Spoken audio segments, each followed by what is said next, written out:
Okay, guys, so let's work through this one together. This one is our first one where not everything's positive. So we're going to have to worry about signs here. But I'm going to start off the same way. I know I'm going to need to multiply. I'll have two binomials. I'm still going to make a t for 9 and 5. And I want to do it just for, imagine them being positive, right? So 9 is still 1 and 9, 3 and 3. And 5 is only 1 and 5. Okay?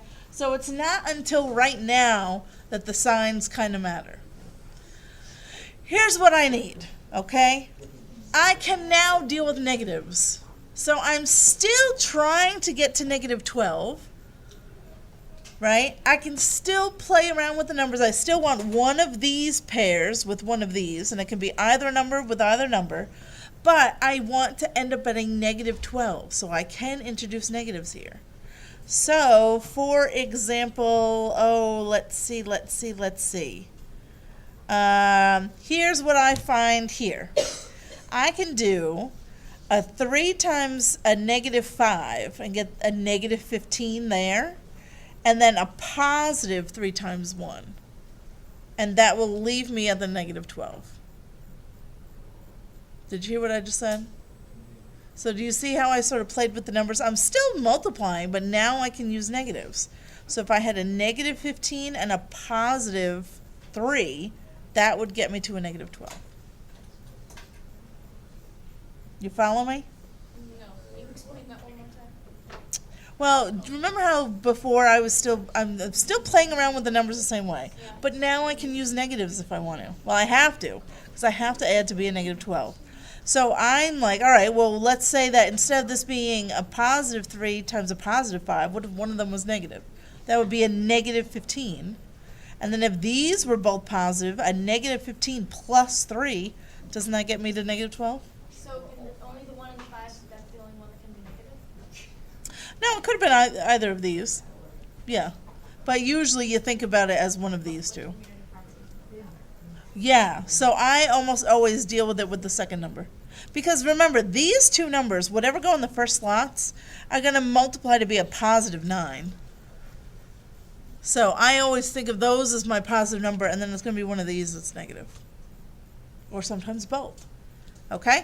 So that's my pair. Those with those. So I'm going to put these in the front, 3x and 3x.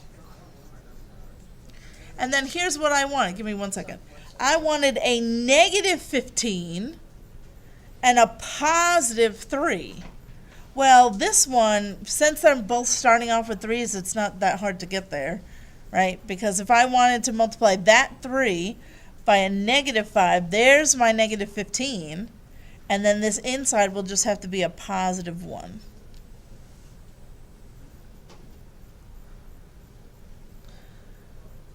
It takes a while to get good at these. It's literally called guess and check. So sometimes you're going to guess a lot and they're not going to work out. You have to check them. 9x squared minus 15 plus 3, yep, negative 12, negative 5 in the end. So I know that this is the right answer. Give me 1 second. Maddie, go ahead. Sure, go ahead. What happens if it's just not possible? That can happen. Just like, then it's just called prime, right? So we talked about those last week. If I asked you to find, sometimes there just aren't factors that add up. Like if I asked you to make a factor tree for 17, well, it's already done. It's already a prime number. There's nowhere else to go. So occasionally can happen that there aren't factors that do what you want them to do. But 99.999% of the time, they're gonna factor into something. Okay? So let's try another one. Let's see if we can get it in the same video. So we're going to keep the number small for now. Let's do, I'm trying to pick ones that don't have a lot of factors. Okay, let's try this one. 8x squared minus 10x minus 3. So you start off the same way. We're going to list all our factors for 8 and all of our factors for 3. Make our t's.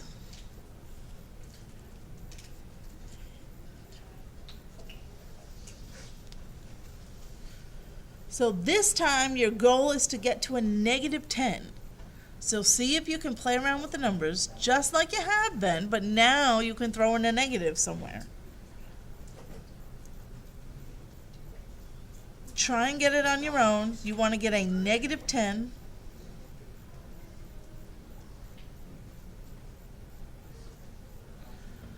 The only way you get better at these is by trying more and more and more and more and more and more of them.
Okay, did we find something? Yes? So, am I using the 1 and the 8 or the 2 and the 4? Yes, it's the 2 and the 4 and the 1 and the 3. All right, and hopefully you came up with this pairing.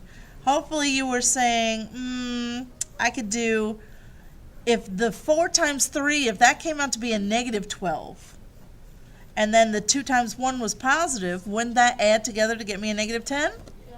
Yes, so you just need to make that happen up here. You know you're starting with a 2 and a 4, 2x and a 4x, and I wanted, let's see, I wanted to do 2 times 1, and I wanted that to be positive, right? That means that the 2's here, I want to multiply it by a positive 1. And I wanted to multiply the 4 by a negative 3, so I'm going to put a minus 3 over there.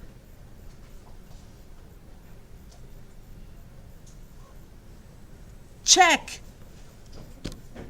8x squared, yep. Plus 2 minus 12. Yes, that gets me to negative 10. And then negative 3 times the positive 1 is negative 3. I know that I'm right.